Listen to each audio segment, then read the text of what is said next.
Lo que estás a punto de descubrir cambió el curso de la historia para siempre. Un hombre que vivió 96 años reinó durante 66, tuvo más de 100 hijos, construyó monumentos que aún desafían nuestra comprensión 3000 años después, y se enfrentó a los imperios más poderosos de su época, sin perder jamás su corona. Este es Ramsés II, el faraón que los propios egipcios llamaron el Grande, y cuya sombra se extiende hasta nuestros días, como ningún otro gobernante de la antigüedad. Prepárate para conocer la vida del hombre que se convirtió en leyenda. Estamos en el año 1303 a.C. El valle del Nilo resplandece bajo un sol implacable, mientras en el palacio real de Pi-Ramsés, la capital del imperio egipcio, nace un niño destinado a convertirse en el gobernante más famoso que el mundo antiguo conocería jamás.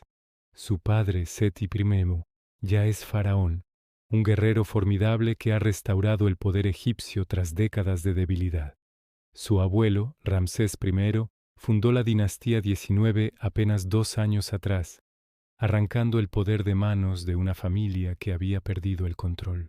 Pero este bebé, este pequeño príncipe al que bautizan como Ramsés en honor a su abuelo, superará las hazañas de ambos de maneras que nadie podría imaginar.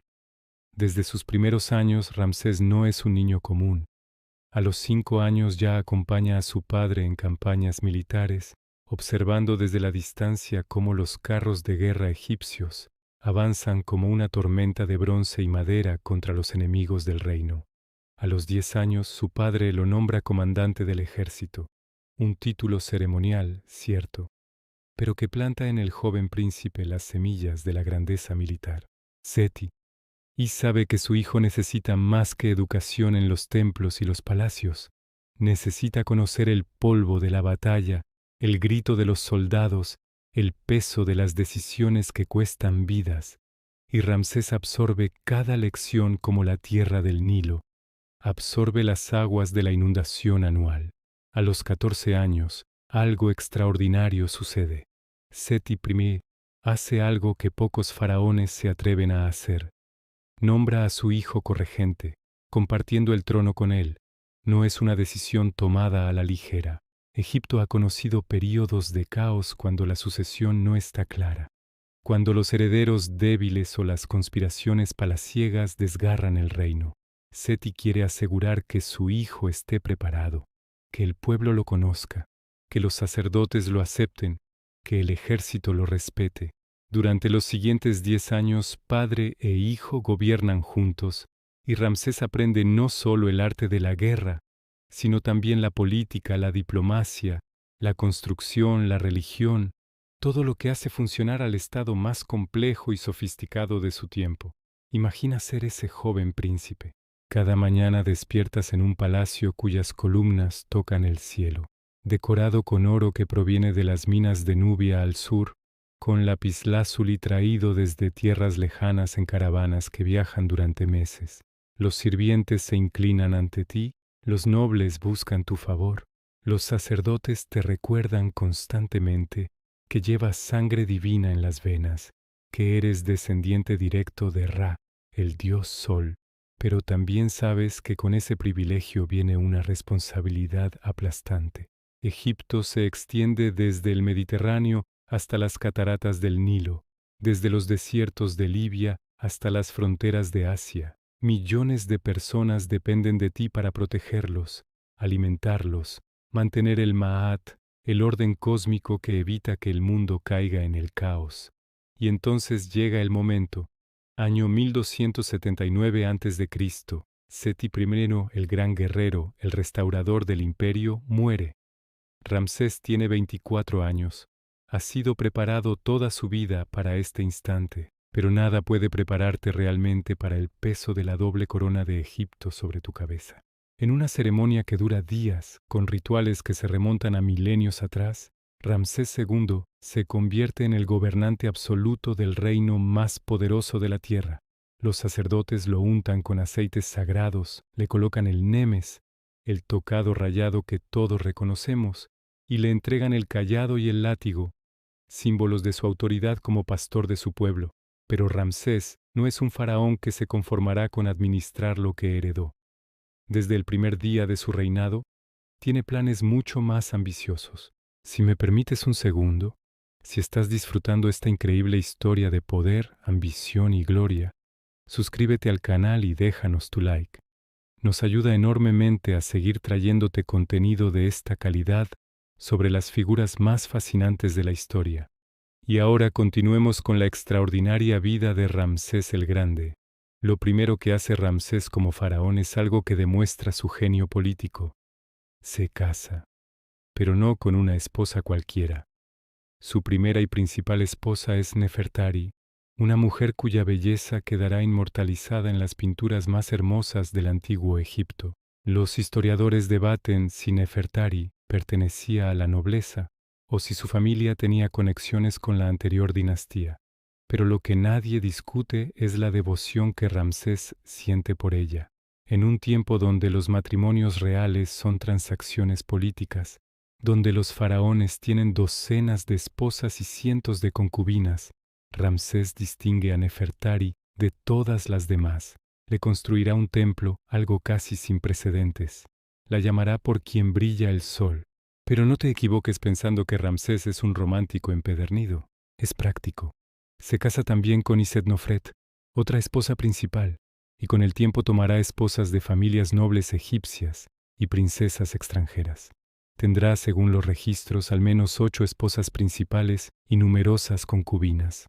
El resultado: más de 40 hijos y más de 40 hijas, una dinastía en sí mismo. Pero Ramsés no tiene tiempo para disfrutar de la vida palaciega. A apenas unos meses de su coronación, recibe noticias alarmantes desde el norte.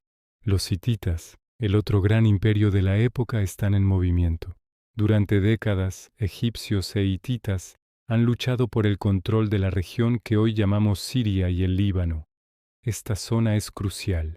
Quien la controle domina las rutas comerciales que conectan Egipto con Mesopotamia y Anatolia, controla las ciudades portuarias del Mediterráneo oriental, controla los vastos bosques de cedro que ambos imperios necesitan para construir sus flotas y sus edificios. El padre de Ramsés peleó allí, su abuelo también, y ahora le toca a él. Ramsés no es ingenuo, sabe que los hititas son enemigos formidables. Su imperio, con capital en Hattusa, en el corazón de lo que hoy es Turquía, ha desarrollado una tecnología militar superior en algunos aspectos. Son maestros del trabajo del hierro, aunque aún no usan armas de hierro de forma extensiva. Sus carros de guerra son pesados y poderosos, su infantería disciplinada, y su rey, Muwatalli II, es astuto y experimentado. Pero Ramsés tiene algo que los hititas no tienen: el ejército egipcio, la máquina militar más profesional y mejor organizada de su tiempo, con 4 divisiones completas, cada una nombrada en honor a un dios: Amón, Ra, Ptah y Set. 20.000 hombres en total, con miles de carros de guerra, arqueros nubios cuya puntería es legendaria, mercenarios libios y sherden, tropas de élite con armaduras de escamas que brillan bajo el sol del desierto. En el 5º año de su reinado, año 1274 a.C., Ramsés decide que ha llegado el momento de resolver el asunto hitita de una vez por todas. Reúne su ejército y en una marcha que dura semanas, avanza hacia el norte a través del Sinaí, luego hacia la costa del Líbano, adentrándose profundamente en territorio disputado. Su objetivo es la ciudad de Kadesh, una fortaleza estratégica junto al río Orontes.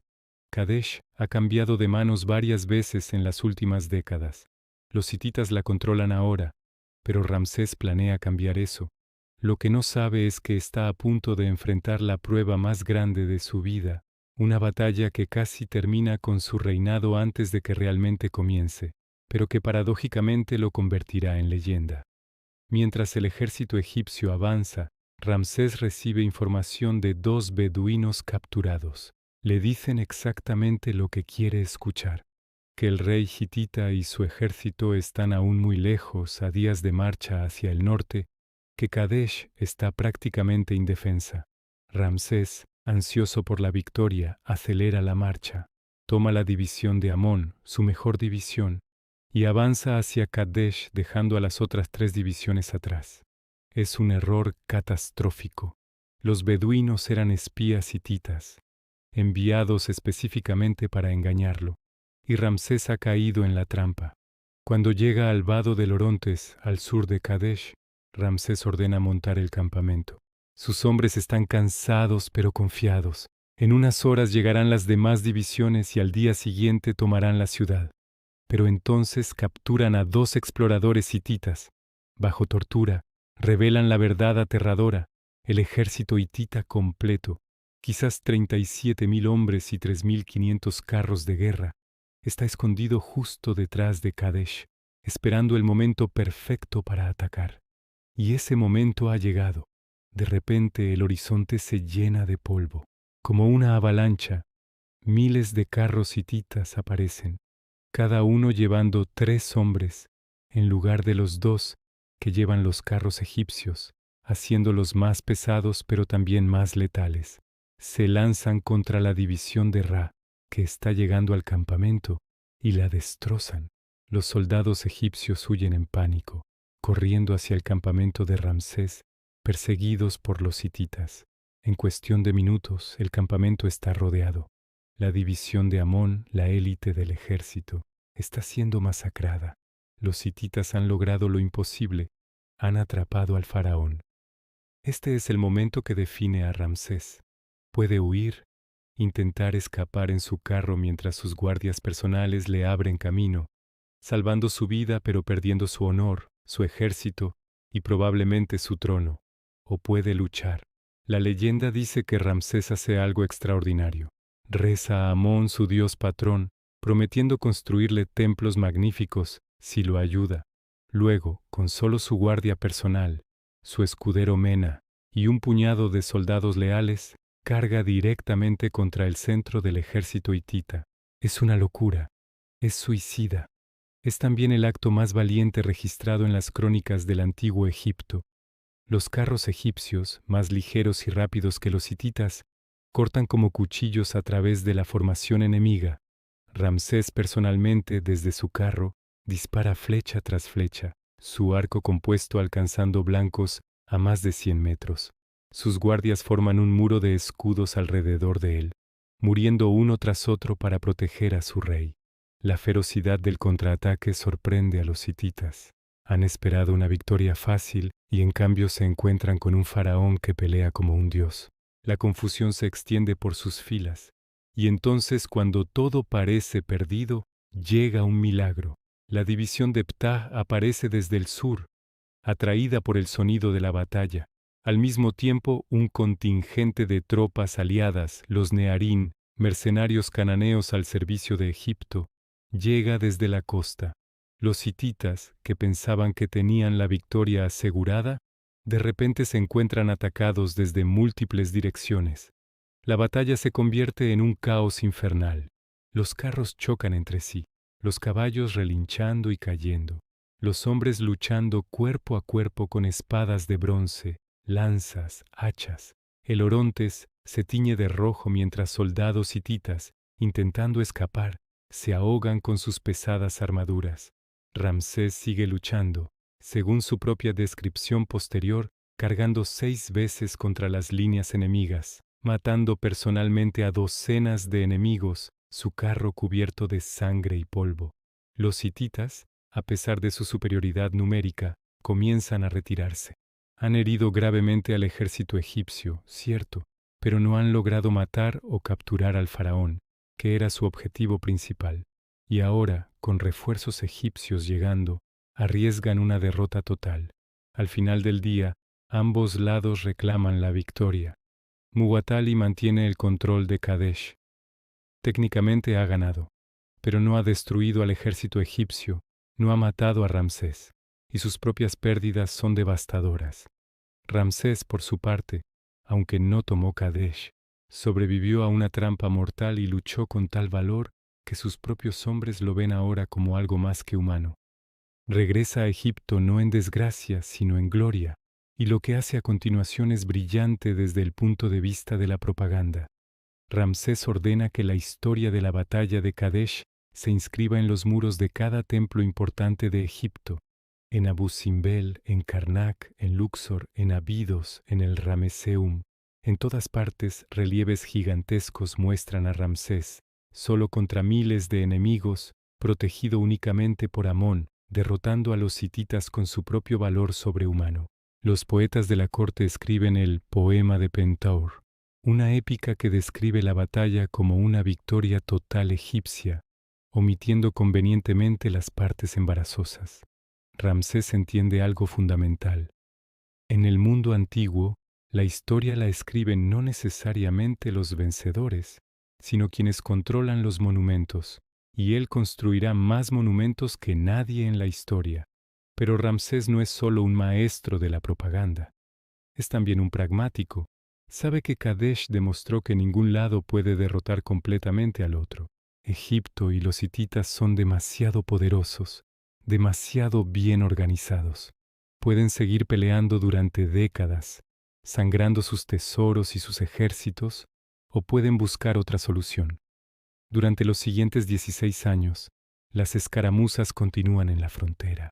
Hay batallas menores, incursiones, ciudades que cambian de manos, pero ambos imperios están agotados, y ambos enfrentan nuevas amenazas. Los asirios están creciendo en poder hacia el este. Los pueblos del mar, misteriosas confederaciones de invasores que nadie entiende completamente, están comenzando a presionar las costas del Mediterráneo. Egipto enfrenta también sequías y problemas internos. Entonces, en el año 21 de su reinado, 1258 a.C., Ramsés hace algo revolucionario. Firma un tratado de paz con los hititas, específicamente con el nuevo rey hitita Hattusili III, que ha tomado el poder después de una serie de golpes de estado y luchas internas. Este no es un simple alto al fuego. Es el primer tratado de paz internacional completamente documentado de la historia humana. Ambos lados acuerdan fronteras fijas. Kadesh queda en manos hititas, pero Egipto mantiene sus posesiones al sur. Establecen una alianza defensiva donde cada uno promete ayudar al otro si es atacado por un tercero. Acuerdan la extradición de fugitivos y, lo más importante, se reconocen mutuamente como iguales. Este último punto es crucial. Los faraones nunca reconocen a nadie como igual. Son dioses vivientes, por encima de todos los demás gobernantes. Pero Ramsés es lo suficientemente sabio como para entender que la paz vale más que el orgullo. El tratado se inscribe tanto en tablillas de arcilla en cuneiforme hitita como en jeroglíficos egipcios en paredes de templos. Una copia del tratado cuelga hoy en las Naciones Unidas, reconocido como uno de los primeros acuerdos diplomáticos de la humanidad. 13 años después del tratado, Ramsés sella la paz de forma aún más dramática.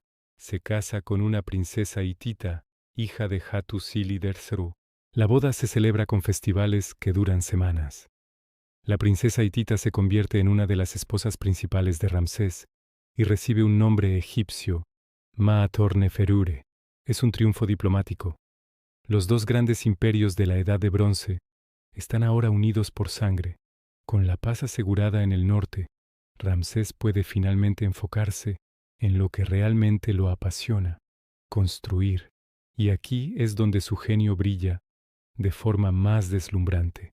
Ramsés II se embarca en el programa de construcción más ambicioso que el mundo haya visto hasta ese momento. Construye o expande más monumentos que todos los demás faraones combinados. No es exageración. Donde quiera que vayas en Egipto hoy, encuentras las huellas de Ramsés. A veces literalmente porque también tiene la costumbre de apropiarse de monumentos de faraones anteriores, borrando sus nombres y poniendo el suyo. Pero incluso descontando eso, sus propias construcciones son asombrosas. Comienza con el Ramesseum, su templo mortuorio en la orilla oeste de Tebas. Es una estructura masiva, con pilonos de 60 metros de ancho, patios enormes rodeados de columnas, salas hipóstilas donde el techo es soportado por cientos de columnas gigantes, almacenes que pueden guardar comida para alimentar a miles de personas durante años. En el centro coloca una estatua de sí mismo que pesa más de 1000 toneladas. Cuando cae siglos después, Shelley la verá y escribirá Ozymandias, ese famoso poema sobre la vanidad de los poderosos.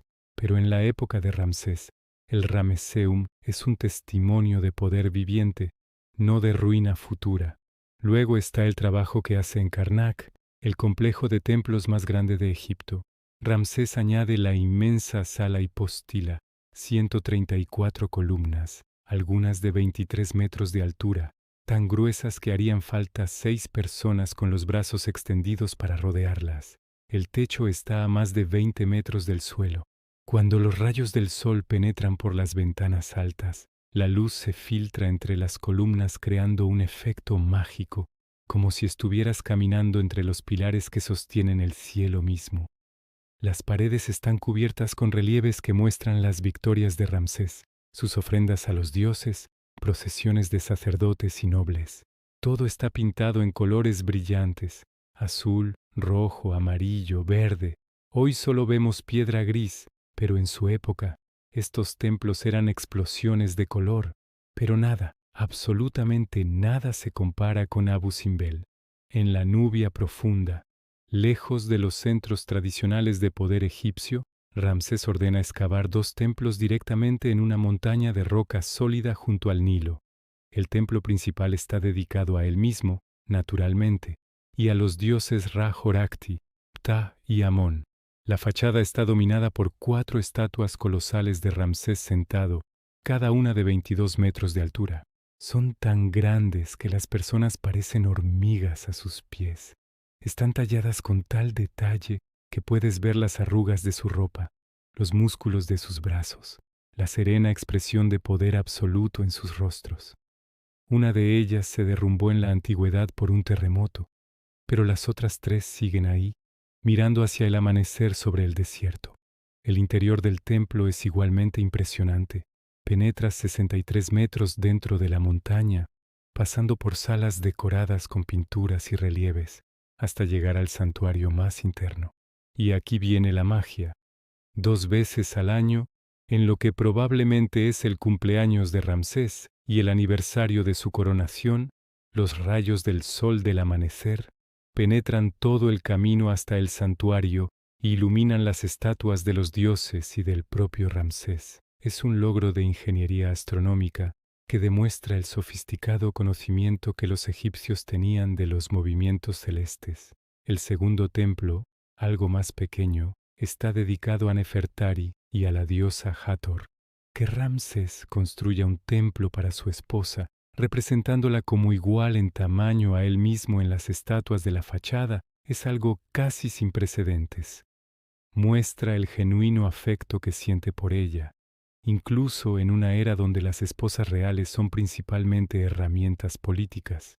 Abu Simbel tiene otro propósito además del religioso y el egomaníaco. Es una declaración de poder dirigida a Nubia.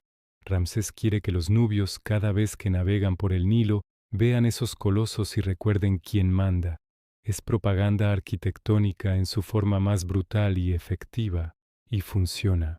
Durante su reinado, Nubia permanece tranquila, proveyendo el oro que financia todas estas construcciones, sin mayores rebeliones. Pero Ramsés no solo construye en el Alto Egipto, en el delta establece una nueva capital, Pi-Ramsés, Casa de Ramsés. La ubica estratégicamente cerca de la frontera asiática, permitiéndole responder rápidamente a cualquier amenaza desde esa dirección.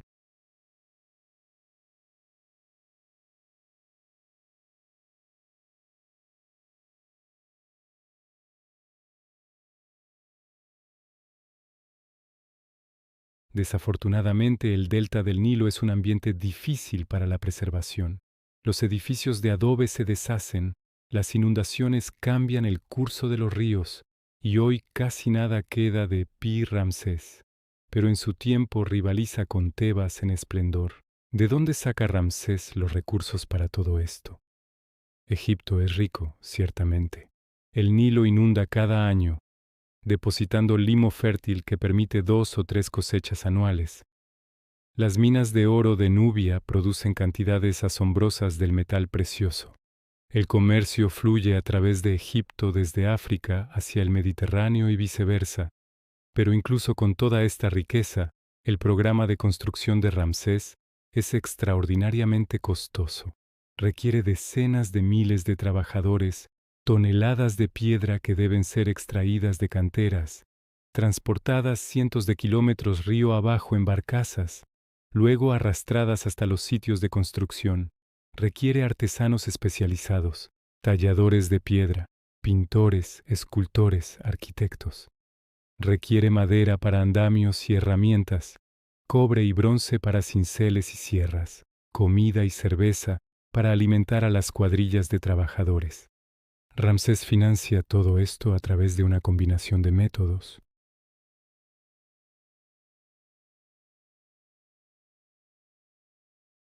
Los campesinos pagan impuestos en forma de grano. Una porción de su cosecha va directamente a los graneros del faraón. Durante los meses de inundación, cuando los campos están bajo agua y no se puede cultivar, estos mismos campesinos son reclutados para trabajos públicos, incluyendo la construcción de templos. No son esclavos como Hollywood nos ha hecho creer, sino trabajadores que reciben pago en forma de raciones de pan, cerveza, cebollas y pescado. Segundo, los templos mismos son económicamente productivos. Poseen vastas extensiones de tierra, talleres, rebaños. Los sacerdotes administran estas propiedades y una porción de las ganancias va al faraón. Tercero, el comercio y el tributo de territorios conquistados añaden al tesoro real. Y cuarto, Ramsés no está por encima de reutilizar materiales de construcciones anteriores. La vida bajo Ramsés, para la mayoría de los egipcios, es probablemente mejor que bajo muchos otros faraones. Su largo reinado trae estabilidad. No hay guerras devastadoras después del tratado con los hititas.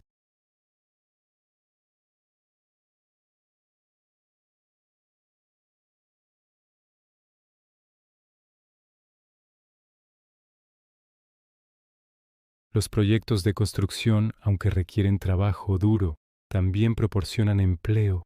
La economía está en auge. Por supuesto, si eres un campesino, tu vida sigue siendo dura.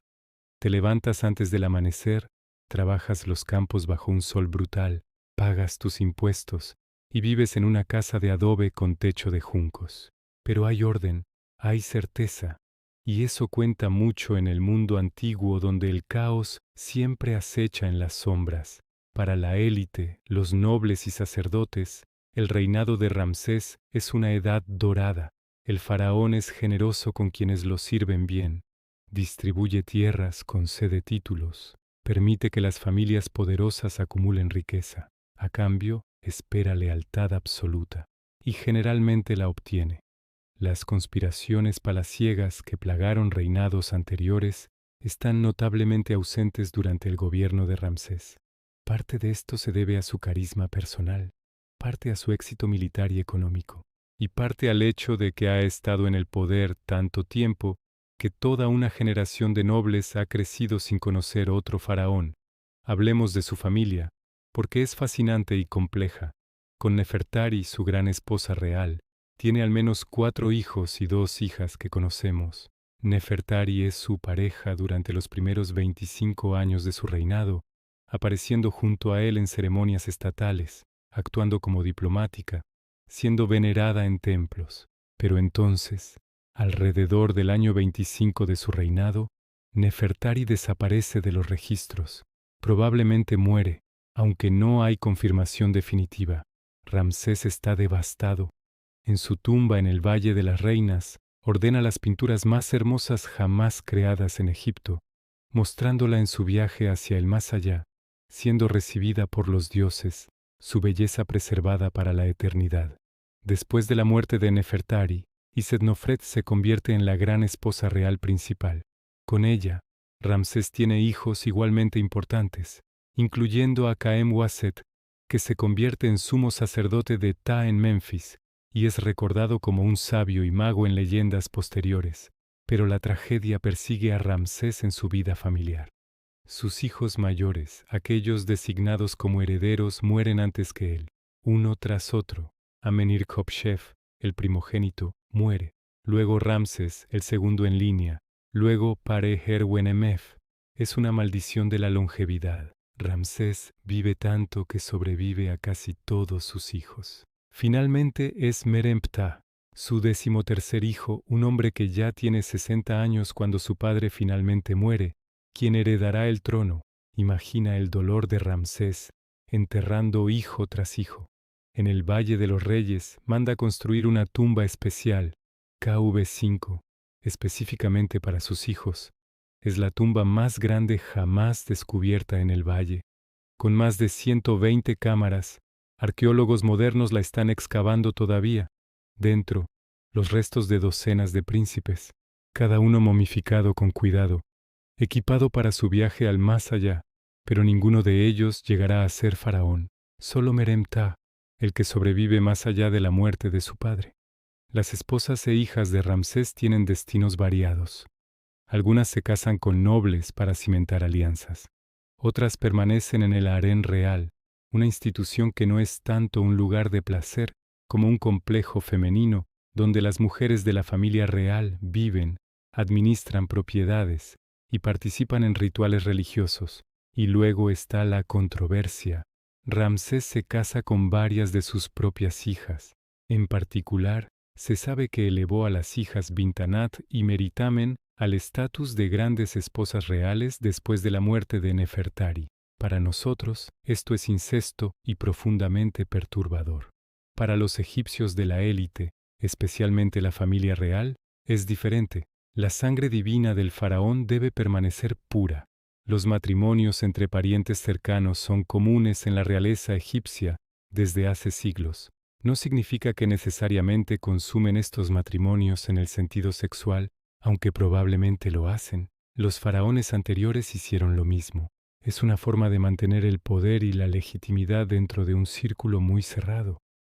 Pero incluso en Egipto, no es una práctica universal, y probablemente genera murmullos entre la población común. A medida que Ramsés envejece, su poder no disminuye, pero su gobierno se vuelve más institucionalizado. Ha establecido una burocracia eficiente que puede administrar el imperio casi sin su intervención directa. Los visires, los gobernadores de provincia, los tesoreros, los generales, todos saben sus roles. Ramsés ha colocado a personas competentes en posiciones clave y les ha dado la autoridad para tomar decisiones. Ha aprendido a delegar, algo que muchos gobernantes autocráticos nunca logran. Esto le permite enfocarse en lo que realmente le importa: los templos, los rituales religiosos, asegurar su inmortalidad tanto en este mundo como en el próximo. Porque hay que entender algo fundamental sobre Ramsés y todos los faraones. No están construyendo monumentos solo por vanidad, aunque ciertamente hay vanidad involucrada. Están asegurando su existencia eterna. Los egipcios creen que para vivir después de la muerte, tu nombre debe ser recordado, tu cuerpo debe ser preservado y deben realizarse ofrendas en tu honor. Cuantos más lugares inscriben tu nombre, cuantos más templos te rinden culto, más asegurada está tu existencia en el más allá. Ramsés, al grabar su nombre en todo Egipto, al construir templos donde los sacerdotes realizarán rituales en su honor durante siglos, está literalmente construyendo su inmortalidad. Y funciona. 3000 años después seguimos hablando de él. Su nombre no se ha olvidado. Por los estándares de su religión, ha logrado la vida eterna. En sus últimos años, Ramsés celebra múltiples festivales Sed, ceremonias tradicionalmente realizadas después de 30 años de reinado para renovar el poder del faraón. Ramsés celebra al menos 14 de estos festivales, uno por cada 3 años después del 30º año. Son eventos masivos con procesiones, sacrificios, distribución de alimentos entre la población, reafirmación del dominio del faraón sobre el Alto y el Bajo Egipto. Cada festival es una demostración de que, aunque viejo, Ramsés sigue siendo fuerte, sigue siendo el intermediario entre los dioses y la humanidad, sigue siendo indispensable. Físicamente, Ramsés en su vejez es un hombre impresionante todavía. Las momias nos dicen mucho. Cuando su cuerpo fue examinado en tiempos modernos, los científicos descubrieron que medía alrededor de 1,80 m, alto para su época. Tenía pelo rojizo, lo que era inusual en Egipto y probablemente era un marcador de distinción. Sufrió de artritis severa, problemas dentales graves, abscesos que probablemente le causaron dolor constante y arterioesclerosis, pero vivió hasta los 96 años, una edad asombrosa para la época donde la esperanza de vida promedio era de 35 años. Su longevidad en sí misma era vista como prueba de favor divino. Finalmente, en 1213 a.C., en el año 67 de su reinado, Ramsés II muere. Ha sobrevivido a casi todos sus contemporáneos. Los hititas con quienes firmó el tratado hace décadas, todos han muerto. La mayoría de sus esposas, muertas. La mayoría de sus hijos, muertos. Ha gobernado tanto tiempo que muchos egipcios no conocen otro faraón. Su muerte probablemente causa pánico genuino entre la población. ¿Qué pasará ahora? ¿Puede alguien llenar sus sandalias? Su momificación es elaborada más allá de lo normal, incluso para un faraón. Los sacerdotes embalsamadores trabajan durante 70 días, extrayendo sus órganos, secando su cuerpo con latrón, envolviéndolo en cientos de metros de lino fino, colocando amuletos entre las capas de vendas para protegerlo en su viaje al más allá. Su tumba en el Valle de los Reyes, KV7, es inmensa, aunque está gravemente dañada hoy por inundaciones antiguas. Lo entierran con todo lo que necesitará: comida, bebida, muebles, joyas, armas, estatuas de sirvientes mágicos que cobrarán vida para servirle en el más allá. Meremptah, ya anciano, asume el trono, enfrenta desafíos inmediatos. Los pueblos del mar están aumentando sus incursiones. Libia está inquieta, pero la maquinaria estatal que Ramsés construyó funciona. El imperio sobrevive. Los sucesores de Meremptah no son tan capaces, y eventualmente la dinastía 19 colapsa en una guerra civil, pero eso es décadas después de la muerte de Ramsés. La tumba de Ramsés es saqueada en la antigüedad, probablemente solo generaciones después de su muerte. Los ladrones buscan el oro y las joyas dejando la momia atrás, aunque dañada. Los sacerdotes posteriores, horrorizados por la profanación, trasladan su cuerpo, junto con docenas de otras momias reales, a un escondite secreto cerca de Deir el-Bahari. Allí permanece, olvidado, durante casi 3000 años.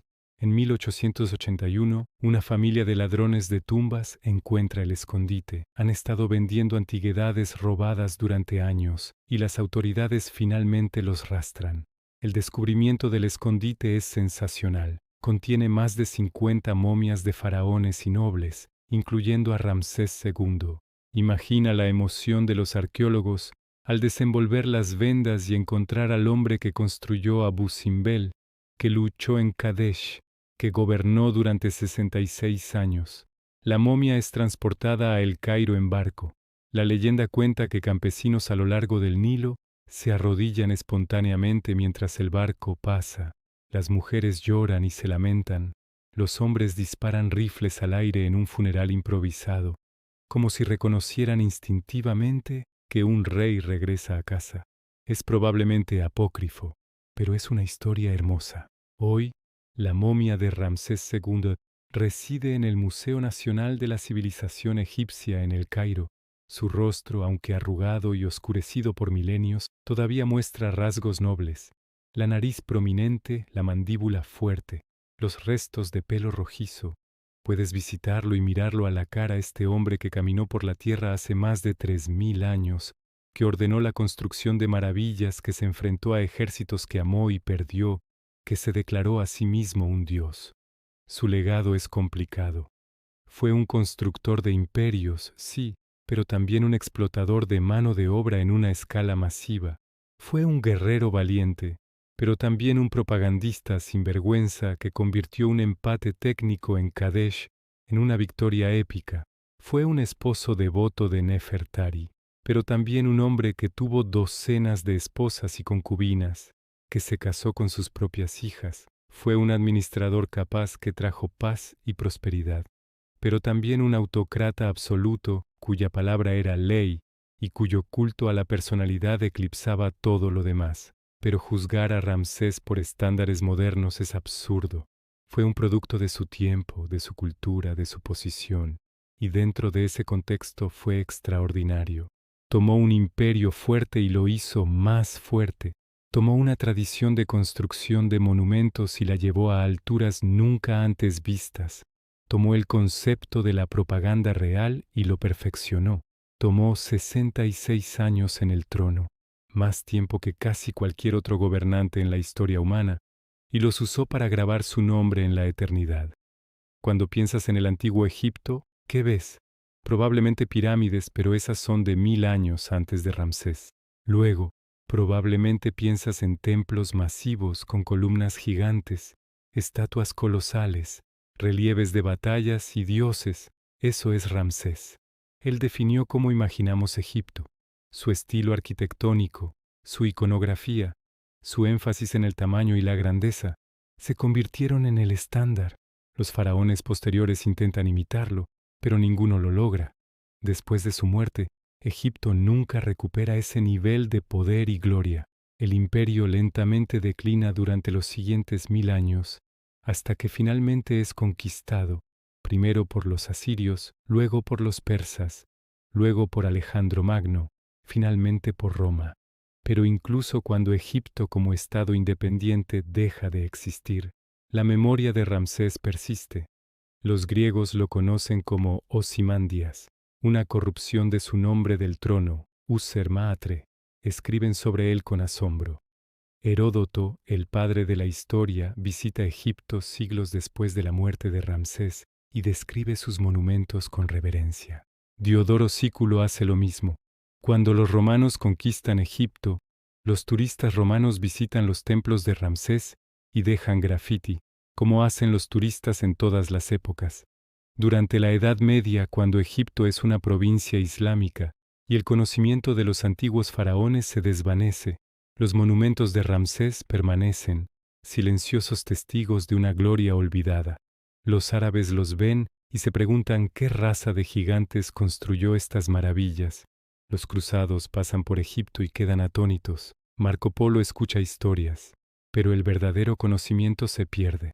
Los jeroglíficos no pueden ser leídos. La historia está enterrada bajo la arena. Luego llega Napoleón. En 1798 invade Egipto y trae consigo un ejército de eruditos. Miden, dibujan, copian cada monumento que encuentran. Uno de sus soldados descubre la piedra de Rosetta, la clave que eventualmente permite a Champollion descifrar los jeroglíficos en 1822. Súbitamente los monumentos comienzan a hablar de nuevo, y hablan de Ramsés constantemente. Su nombre está en todas partes. Los egiptólogos se dan cuenta de que están ante uno de los grandes gobernantes de la historia. En la época moderna, Ramsés enfrenta un nuevo desafío. En la década de 1960, Egipto decide construir la presa de Asuán para controlar las inundaciones del Nilo y generar electricidad. Es un proyecto necesario para el desarrollo del país, pero hay un problema. Abu Simbel quedará bajo el agua. Los templos que Ramsés tallara en roca sólida 3000 años atrás serán inundados y perdidos para siempre. El mundo responde con horror. UNESCO lanza una campaña internacional. Ingenieros de docenas de países trabajan juntos en lo que parece imposible: cortar los templos en bloques, moverlos 60 metros más arriba y reconstruirlos exactamente como estaban. Toma 4 años. Cuesta $40 millones, una fortuna en la década de 1960. Pero se logra. Abu Simbel se salva. Es un testimonio no solo del genio de Ramsés como constructor, sino también del poder que sus creaciones todavía ejercen sobre la imaginación humana 3 milenios después. Hoy, millones de turistas visitan los monumentos de Ramsés cada año. Caminan por la sala hipóstila de Karnak, con las cabezas hacia atrás, tratando de abarcar la inmensidad. Suben a Abu Simbel antes del amanecer para ver cómo los primeros rayos del sol iluminan los colosos. Visitan su momia en el Cairo y contemplan el rostro que una vez ordenó imperios. y cada uno de ellos se lleva una pequeña parte de Ramsés con ellos, una historia, una foto, un recuerdo. Su nombre continúa siendo recordado, que es exactamente lo que él quería. Ha logrado la inmortalidad que buscaba, pero más allá del turismo y la fascinación arqueológica, ¿qué podemos aprender de Ramsés II? Primero, la importancia del liderazgo visionario. Ramsés no se conformó con administrar lo que heredó. Tenía una visión de un Egipto más grande, más fuerte, más glorioso, y dedicó su vida a realizarla. Segundo, la comprensión de que el poder no es solo militar, es cultural, arquitectónico, religioso, económico. Ramsés construyó su poder en múltiples dimensiones, haciéndolo resistente y duradero. Tercero, el pragmatismo. Después de Kadesh, podría haber continuado guerras inútiles por orgullo. En cambio, hizo la paz, reconociendo que la estabilidad valía más que la gloria marcial.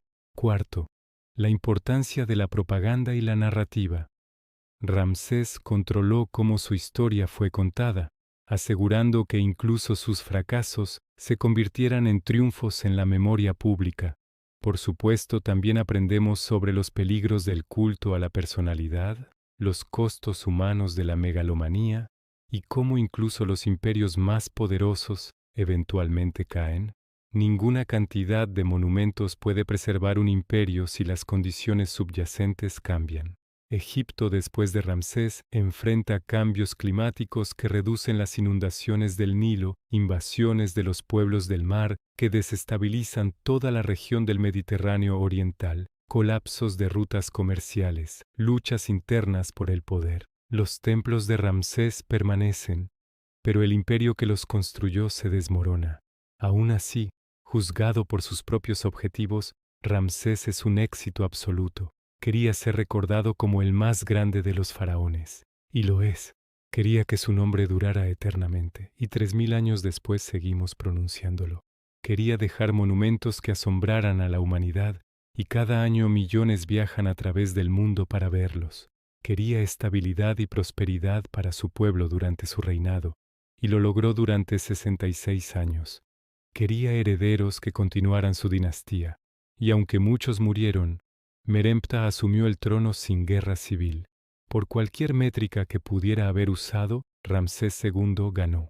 Es tentador hacer comparaciones con otros grandes gobernantes de la historia. Alejandro Magno conquistó más territorio, pero murió a los 32 y su imperio se fragmentó inmediatamente. Julio César fue asesinado antes de consolidar su poder. Napoleón terminó en el exilio. Stalin y Mao gobernaron durante décadas, pero sus legados son oscurecidos por los horrores que causaron. Qin Shi Huang unificó China y construyó la Gran Muralla, pero también enterró vivos a eruditos y quemó libros. Ramsés, en contraste, murió en su cama a los 96, habiendo reinado más tiempo que casi cualquiera, habiendo visto la mayoría de sus ambiciones cumplidas, respetado por su pueblo, temido por sus enemigos, y recordado por la historia exactamente como él quería ser recordado. Por supuesto tuvo ventajas enormes. Nació en la realeza, heredó un imperio ya poderoso, vivió en una época donde la tecnología militar favorecía la defensa sobre el ataque, haciendo más fácil mantener fronteras que expandirlas. Los recursos naturales de Egipto, el Nilo sobre todo, le daban una base económica que pocos rivales podían igualar. No tuvo que lidiar con revoluciones tecnológicas o sociales disruptivas. Fue, en muchos sentidos, el hombre correcto, en el momento correcto, en el lugar correcto. Pero incluso reconociendo todas estas ventajas, lo que hizo con ellas fue notable. Imagina por un momento que pudieras hablar con él, que Ramsés II, en la plenitud de su poder, digamos a los 40 años, después del Tratado Hitita, cuando sus construcciones están en pleno apogeo, se sentara contigo. ¿Qué le preguntarías? ¿Qué pensaba realmente sobre Kadesh? ¿Amaba genuinamente a Nefertari o era solo política? ¿Creía sinceramente que era un dios o era una ficción útil? ¿Qué pensaba mientras enterraba hijo tras hijo? ¿Tuvo dudas alguna vez? ¿Momentos de debilidad donde el peso de la corona era demasiado? ¿O era realmente el superhombre de bronce que proyectaba en sus monumentos? Nunca lo sabremos. Las inscripciones nos dan propaganda, no introspección. Las estatuas nos muestran un rostro sereno de confianza divina, no las arrugas de preocupación de un hombre real. Incluso su momia, por más bien preservada que esté, es solo un cascarón, el recipiente vacío de lo que fue una vez un ser humano complejo y contradictorio. El verdadero Ramsés, el hombre detrás del mito, permanece elusivo, perdido en las arenas del tiempo junto con sus pensamientos, sus miedos, sus sueños privados. Pero quizás eso es apropiado. Quizás el misterio es parte de su atractivo duradero. Podemos proyectar en él lo que queremos: el guerrero valiente, el constructor visionario, el amante devoto, el tirano megalómano, el político astuto, el creyente piadoso. Contiene multitudes. Y eso lo hace fascinante generación tras generación. Lo que no es misterioso es su impacto. Desde su tiempo hasta el nuestro, Ramsés II ha sido el estándar por el cual se juzgan los faraones. Ningún gobernante egipcio posterior lo supera. Algunos, como Tutankamón, se vuelven más famosos en tiempos modernos, pero solo porque su tumba fue encontrada intacta, no porque hayan logrado algo significativo en vida. Otros, como Cleopatra, capturan la imaginación por sus historias románticas, pero ella presidió el final de Egipto como estado independiente, no su apogeo. Hatshepsut fue una gobernante capaz y una constructora prolífica, pero incluso su reinado de 22 años palidece comparado con los 66 de Ramsés.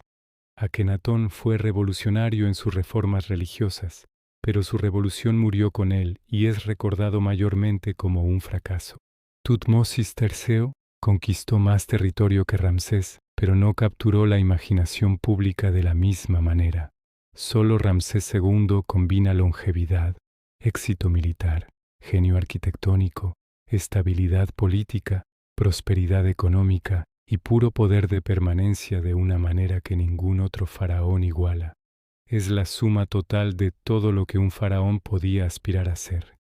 Y logró casi todo mientras vivía más que cualquiera tenía derecho a esperar. Es extraordinario. Mientras nos acercamos al final de esta historia, vale la pena reflexionar sobre qué significa realmente el legado. Los edificios se desmoronan, los imperios caen, incluso las momias se convierten en polvo eventualmente. El Ramesseum es una ruina. Abu Simbel tuvo que ser movido. Muchos de los templos que llevaban su nombre han desaparecido completamente. Sus piedras reutilizadas para construir mezquitas, iglesias, casas. El propio Egipto que Ramsés conocía, con sus dioses, sus rituales, su idioma, su cosmovisión, está muerto hace 2000 años. Los descendientes de Ramsés, si es que alguno sobrevive, no tienen idea de su ancestro ilustre.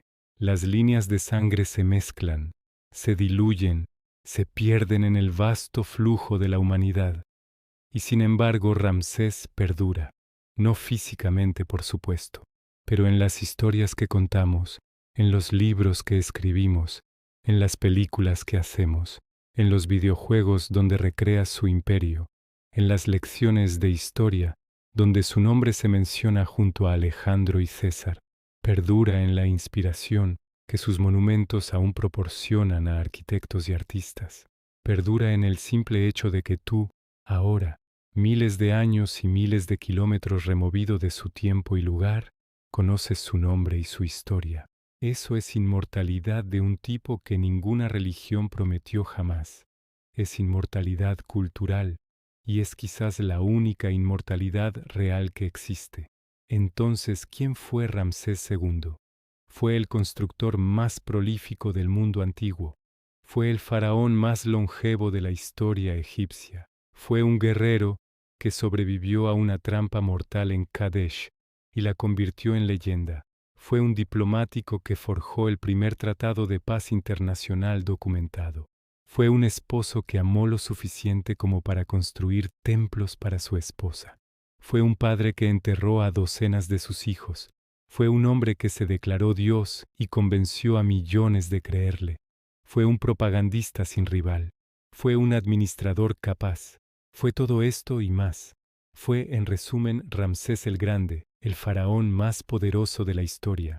Su historia es un recordatorio de lo que los humanos somos capaces cuando el talento, la ambición, los recursos y la oportunidad se alinean. Es también un recordatorio de que incluso los más poderosos deben eventualmente ceder ante el tiempo. Pero sobre todo, es un recordatorio de que las historias que contamos sobre nosotros mismos, los monumentos que dejamos, las marcas que hacemos en el mundo, pueden resonar mucho más allá de nuestras vidas finitas. Ramsés entendió esto mejor que nadie, y 3000 años después, su apuesta por la inmortalidad cultural sigue pagando dividendos. La próxima vez que veas una foto de Abu Simbel o camines entre las columnas de Karnak, si tienes la suerte, recuerda que estás en presencia de la ambición humana en su forma más pura y poderosa. Recuerda que un hombre hizo esto, no por necesidad, no por defensa, sino simplemente porque podía, porque quería que su nombre durara para siempre. Y funcionó. Ramsés ganó su inmortalidad. La historia fue su juez, y el veredicto es claro. Fue sin duda el más grande de los faraones.